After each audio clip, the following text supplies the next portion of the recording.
Hello student, आज मैं आपके सामने इकोनॉमिक्स का एक चैप्टर है जिसे हम मार्केट कहते हैं वो लेकर के आया हूँ।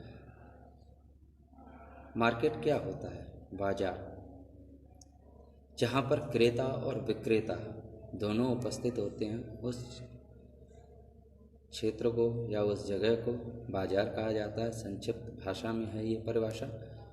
जबकि होता क्या है, बाजार अर्थव्यवस्था का वह विशेष क्षेत्र है जहां मूल रूप से मांग व पूर्ति, डिमांड एंड सप्लाई जो है उसके यानी कि क्रय और विक्रय जो दो चीज़ें हैं, मांग और पूर्ति के कारक काम करते हैं, जहां पर क्रय और विक्रय की गतिविधियां निष्पादित की जाती हैं। जहां पर अभी मैंने पहले बताया था, जहां पर क्रेता और विक्रेता दोनों ही होते हैं। बाजार जो है, एक तो था डिमांड यानी कि मांग, जहाँ पर खरीदने वाला है, कोई खरीदने वाला है। दूसरा है पूर्ति यानी कि सप्लाई, जहाँ पर बेचने वाला है। ये दोनों ही उपस्थित हैं, उस जगह को हम बाजार कहते हैं। अब बाजार भी कई तरीके के होते हैं। हाट लगते थे, मेले लगते हैं कहीं ग्रामीण क्षेत्रों में। दूसरा है स्थायी बाजार है, जहाँ पर जिसे हम शॉप्स कहते हैं, जहाँ पर हैं, हर क्षेत्र में है ये। इसी में जो है एक आता है वक्र, यानी कि एक होता है मांग वक्र, एक होता है पूर्ति वक्र, कर्व, जिसे वक्र यानी curve, demand curve and supply curve. यानी कि डिमांड कर्व जो है, मांग वक्र जो है वो क्रेता की सोच पर निर्भर करता है, और पूर्ति वक्र है वो विक्रेता की सोच पर निर्भर करता है, क्योंकि दोनों की सोच अलग होती है। क्रेता क्या चाहता है और विक्रेता क्या चाहता है, दोनों की सोच अलग होती हैं। मांग वक्र में क्या है, कीमत बढ़ने पर मांग घट जाती है। मांग वक्र में ये हमने एक ये ग्राफ बनाया है, वाई अक्ष और एक्स अक्ष पर। ओ एक्स पर हमने डिमांड यानी मांग को लिया है, और ओ वाई पर हमने प्राइस कीमत को लिया है। यहाँ पर जब कीमत बढ़ती है, सपोज दैट कोई भी वस्तु थी जिसकी कीमत 10 रुपये थी, 10 रुपये थी, तो उसकी डिमांड जो थी वो पी पर, यानी कि ये डिमांड है, ओ से दूर है यहाँ पर। यानी कि यदि उसकी कीमत 10 रुपये थी तो उसकी डिमांड हो रही थी माना कि 100 यूनिट, और जब उसकी कीमत, ये कीमत है यहाँ पर थे, यहाँ से ओ से बाई 1, तो कीमत कितनी है, ओ एक्स, यानी ओ एक्स 1, ये यहाँ पर ये डिमांड है, यानी कि यहाँ से दूरी, यानी कि डिमांड ज़्यादा है।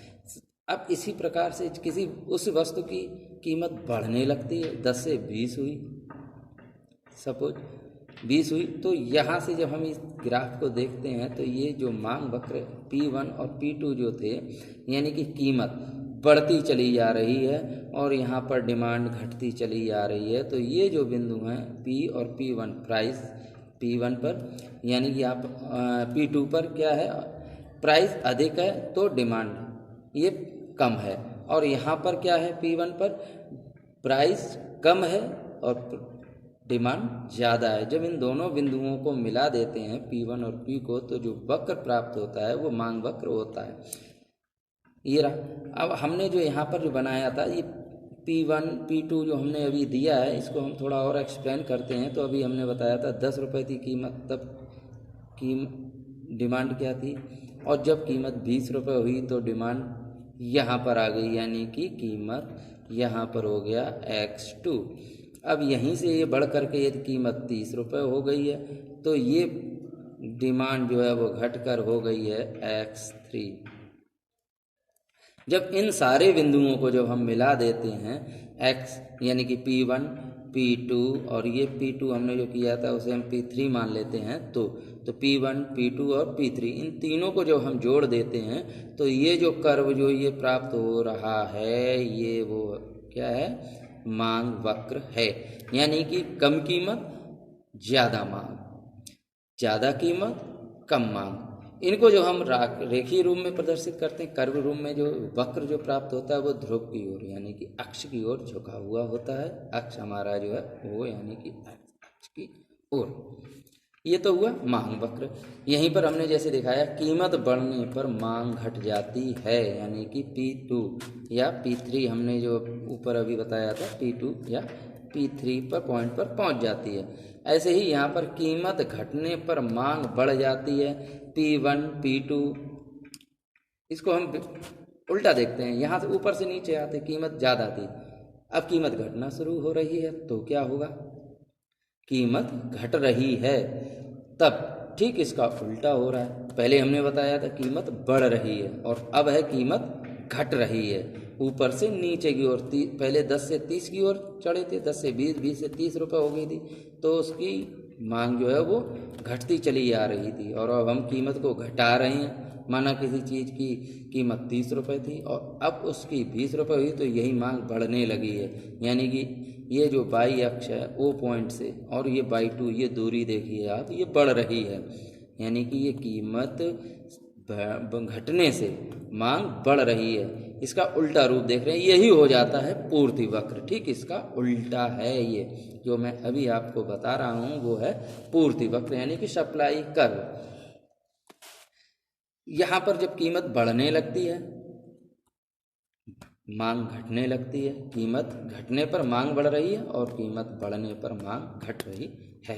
ये तो हुआ हमारा मांग वक्र। दूसरा आता है सप्लाई वक्र कर्व, यानी कि पूर्ति वक्र, जिसे हम सप्लाई कर्व इंग्लिश में कहते हैं। यानी कि सप्लाई विक्रेता की सोच पर निर्भर करता है, उसे क्या चाहिए भाई, हमारी कोई वस्तु है, सपोज दैट यदि हम आप कोई भी एक सेलर हैं, दुकानदार हैं, तो हम लोग क्या चाहते हैं कि हमारी कीमत, हमारी जो वस्तु है उसका अधिक से अधिक दाम मिले, उसके हमें ज़्यादा से ज़्यादा कीमत मिले।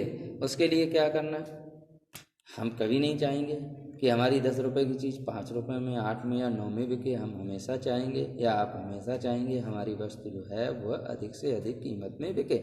इसलिए विक्रेता तभी ज़्यादा सप्लाई करता है जब उसे ज़्यादा पैसे मिलें। जो उत्पादक है, यदि उस वस्तु का कीमत ज़्यादा मिल रही है तो हम लोग उस वस्तु का, या उत्पादक जो है वह उस वस्तु का अधिक उत्पादन करने लगता है। अगर उसे कीमत कम मिल रही हो तो वह तो उत्पादन घटा देता है। ठीक इसी प्रकार जब हम इसको ग्राफ में प्रदर्शित करते हैं तो क्या है, एक्स अक्ष पर हमने सप्लाई ली है और वाई पर हमने कीमत ली है। तो P2 पर क्या है, यहाँ पर कीमत 10 रुपये थी, किसी चीज़ की ये कीमत है 10 रुपये, तो सप्लाई जो है वह X1 है, यहाँ पर X अक्ष पर आती है, तो यानी कि P2 पॉइंट पर है। यही कीमत बढ़ करके 20 रुपये हुई, 20 से 30 रुपये हुई, तो हम देखते हैं ये जो दूरी है वह पूर्ति सप्लाई है, वो चैन बढ़ती चली जाती है, X1 X2 X3, ये पूर्ति है सप्लाई। पहले हमने यहाँ पर डिमांड लिया था, यहाँ पर X अक्ष पर, और यहाँ पर वाई अक्ष पर हमने लिया था प्राइस, कीमत दोनों वहीं रही, लेकिन यहाँ पर हमने डिमांड को लिया था और यहाँ पर हम क्या ले रहे हैं, पूर्ति, क्योंकि ये पूर्ति वक्र हम बता रहे हैं इसलिए यहाँ पर लिया। यहाँ पर P2 पर क्या है, कीमत कम है तो सप्लाई कम है, कीमत बढ़ी तो पूर्ति भी बढ़ने लगी। कैसे, 20 थी, 10 से 20 हुई, यहाँ से नीचे से ऊपर चले, ये O अक्ष है, O से बाई की ओर बढ़ रहे हैं, तो यहाँ पर बाई 1 बाई 2, ये हमने एक पॉइंट दिए हैं, बाई 1 पर 10 रुपये थी, तो ये बढ़ करके यहाँ पर X1 हुआ, X1 ये पूर्ति हुई, कम है यहाँ से दूरी, यानी कि उत्पादन कम है, यानी कि सप्लाई कम है। यदि उसकी कीमत बढ़ने लगी तो उत्पादन भी बाई X1 से X2 पर पहुंच गए, यानी कि बाई 1 से बाई 2 की प्राइस कीमत बढ़ी, यानी कि 20 रुपये हुई तो सप्लाई भी बढ़ गई। ठीक इसी प्रकार से 30 रुपये हुई तो सप्लाई कहाँ पर आ गई, X3 पर पहुंच गए, यानी कि P1 पर। जब हम P और P2 को, इन दोनों को जोड़ते हैं तो जो ये अक्ष यानी कि कर्व जो प्राप्त होता है, ये पूर्ति वक्र कहलाता है, जिसे हम सप्लाई कर्व कहते हैं। ठीक है स्टूडेंट, आज के लिए इतना है। अगला हमारा वीडियो होगा जब हम आपको बाजार वक्र के बारे में परिचित कराएंगे, बताएंगे कि बाजार क्या होता है, बाजार वक्र क्या होता है, या बाजार में जो कीमत है उसका निर्धारण क्या होता है, कैसे होता है, प्राइस मैकेनिज्म जिसे हम कहते हैं। Take care, okay, bye.